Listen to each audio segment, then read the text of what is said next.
Hello friends, welcome back to session 9।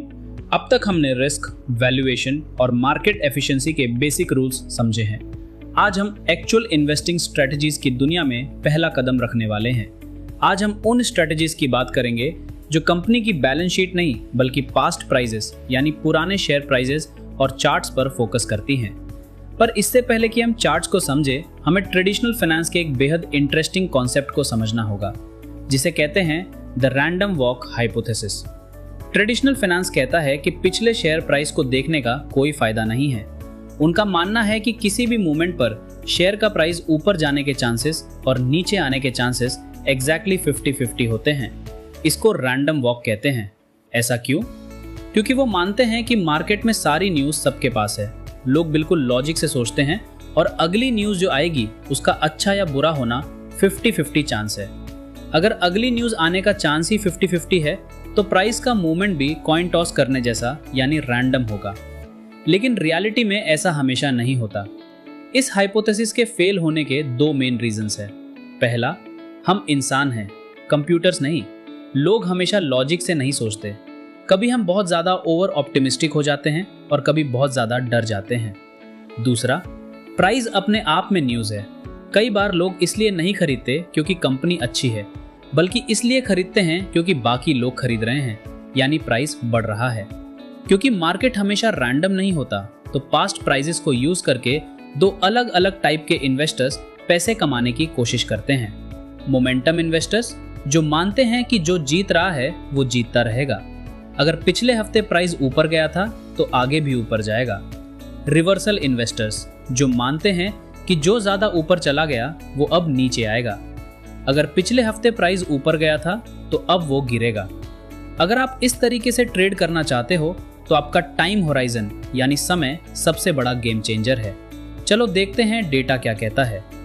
Ultra short term यानी minutes या hours, यहाँ आम इंसान के लिए पैसे कमाना ऑलमोस्ट इम्पॉसिबल है। इसमें छोटी मोटी मूवमेंट्स होती हैं जिन्हें सिर्फ बड़े कंप्यूटर्स और हाई फ्रीक्वेंसी ट्रेडिंग यानी HFT एल्गोरिदम्स करोड़ों रुपए लगाकर सेकंड के 1000वें हिस्से में कैप्चर करते हैं। शॉर्ट टर्म यानी डेज या वीक्स, दिन और हफ्ते के डेटा में प्राइस का ऊपर या नीचे जाना इतना क्लियर नहीं होता कि आप उस पर कॉन्फिडेंटली ट्रेड ले सको। अगर आप रोज ट्रेड करते हो तो ऐसी स्ट्रैटेजी पर प्रॉफिट निकालना मुश्किल है। मीडियम टर्म यानी 6 months to 1 year, the sweet spot, यहाँ मोमेंटम असल में काम करता है। डेटा दिखाता है कि जो स्टॉक्स पिछले 6 महीने या 1 साल में सबसे अच्छा परफॉर्म करते हैं उनमें अगले 6 महीने भी बढ़ने का दम होता है। और ये इफेक्ट छोटी यानी स्मॉल कैप और हाई ग्रोथ कंपनीज में और भी ज्यादा स्ट्रांग होता है। लॉन्ग टर्म यानी 3 to 5 years, द रिवर्सल। अब आता है ट्विस्ट। अगर आप 5 साल का चार्ट देखो तो मोमेंटम उल्टा पड़ जाता है। जो स्टॉक्स पिछले 5 साल में सबसे बड़े विनर्स थे वो अगले 5 साल में अक्सर सबसे खराब परफॉर्म करते हैं और पिछले 5 साल के लूजर्स अचानक से टॉप परफॉर्मर्स बन जाते हैं। यानी लंबे समय में रिवर्सल काम करता है।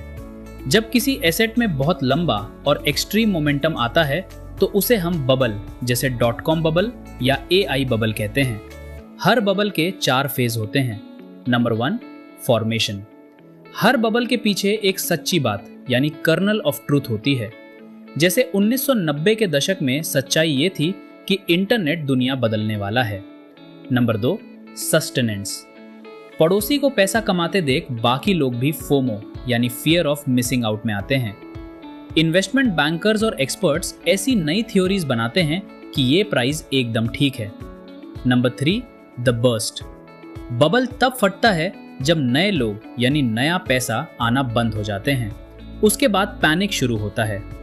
Number 4, aftermath. सब कुछ गिर जाता है और मार्केट साफ हो जाता है। लोग बबल्स में फंसते क्यों हैं?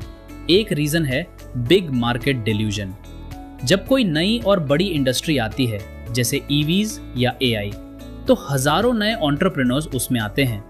जब आप इन सारी कंपनीज की प्रोजेक्टेड वैल्यू जोड़ते हो तो वो असली मार्केट के साइज से कई गुना बड़ी होती है।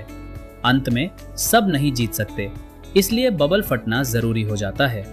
पर इंटरेस्टिंग बात यह है कि बबल्स मार्केट का कोई बग नहीं है, ये एक फीचर है।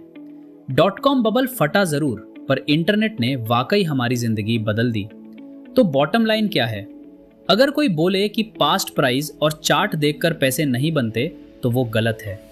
बस आपको ये पता होना चाहिए कि आप किस टाइम फ्रेम में ट्रेड कर रहे हो। मोमेंटम और रिवर्सल दोनों एग्जिस्ट करते हैं।